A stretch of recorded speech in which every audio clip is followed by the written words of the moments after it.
Hello friends, అందరు ఎలా ఉన్నారు? బాగున్నారా? వెల్కమ్ టు శాంతి శ్రీ 456 అండి. అందరు బాగుండాలి, అందరిలో నేను ఉండాలండి.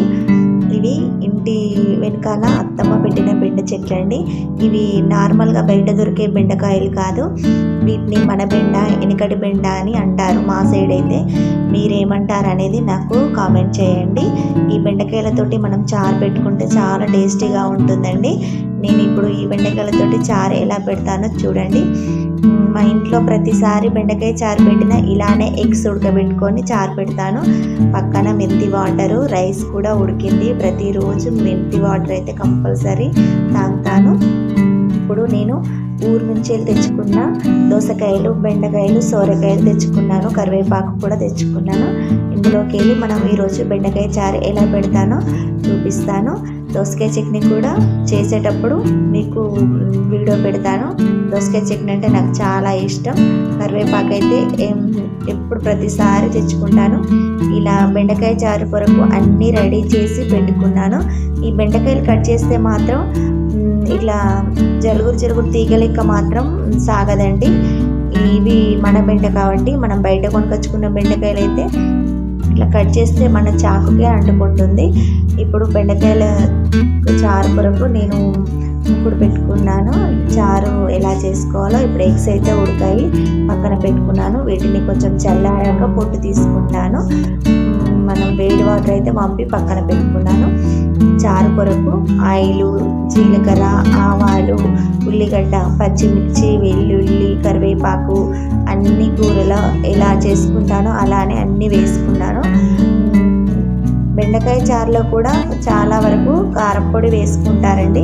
కానీ నేను బెండకాయ చారు, పప్పు చారు ఏవి చేసినా కూడా పచ్చిమిరపకాయలే వేస్తాను. ఇలా అన్నీ వేసినాక కొంచెం ఉప్పు వేసుకుంటే ఇవన్నీ మంచిగా ఫ్రై అవుతాయి, టేస్ట్ కూడా ఉంటుంది. ఇలా మనం పచ్చిమిరపకాయలు, ఉల్లిగడ్డ వేసుకున్నప్పుడు కొంచెం ఉప్పు వేసుకోవాలి. ఇవన్నీ మంచిగా ఫ్రై అయ్యాక ఇందులో బెండకాయలు ఇట్లా వేసుకోవాలి. పసుపు కూడా వేసుకోవాలి. మనం నార్మల్గా అన్ని కూరలు ఎలా వండుకుంటామో అలానే వండుతాను. ఈ బెండకాయ చారు ఎంత స్పెషల్ ఏం కాదు. ఇలా అన్నీ వేసుకొని బెండకాయలు కూడా వేసుకొని ఒక 5 to 10 minutes ఫ్రై అయ్యాక అందులో చారు వేసుకోవాలి. ఇవి ఫ్రై అయ్యేంతలోపు మనం ఎగ్స్ పొట్టు తీసుకొని ఈ చింతపండును చారులాగా పిసికి పక్కకు పెట్టుకుందాము. ఈ ఎగ్స్ వేసుకుంటే చాలా టేస్ట్గా ఉంటుంది. ఎగ్స్ అయితే వాటన్నిటికీ ఈ చారు అనేది పట్టి, ఉప్పు కారం పట్టి ఎగ్స్ తింటే మస్తు ఉంటుందండి. మీరు కూడా ఎప్పుడన్నా ట్రై చేస్తే నాతోటి కామెంట్ చేయండి. మేము కూడా ఇలానే చేసుకుంటాం అనేది. చేయకపోతే ఇలా ట్రై చేసి నాతోటి చెప్పండి, చేసాము ఎలా ఉందనేది కూడా చెప్పండి. ఇవి అయితే ఫ్రై అయ్యాయి. చారు వేసుకున్నాను.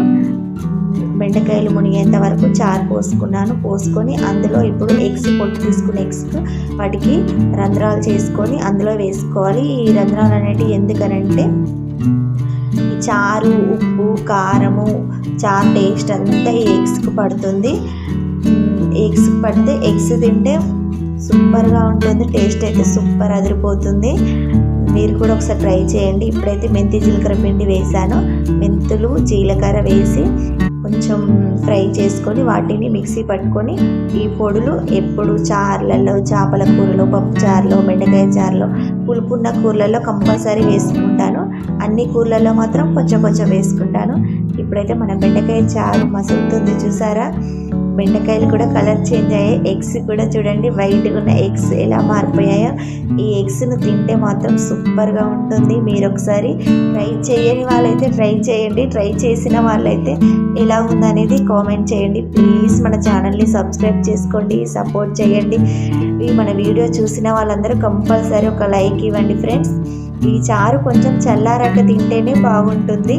నేనైతే చల్లారాకనే తింటున్నాను. బెండకాయ వక్కలు కూడా నేను ఎక్కువగానే వేసుకుంటాను. చారుతో సహా బెండకాయ వక్కలు తింటే చాలా బాగుంటుంది.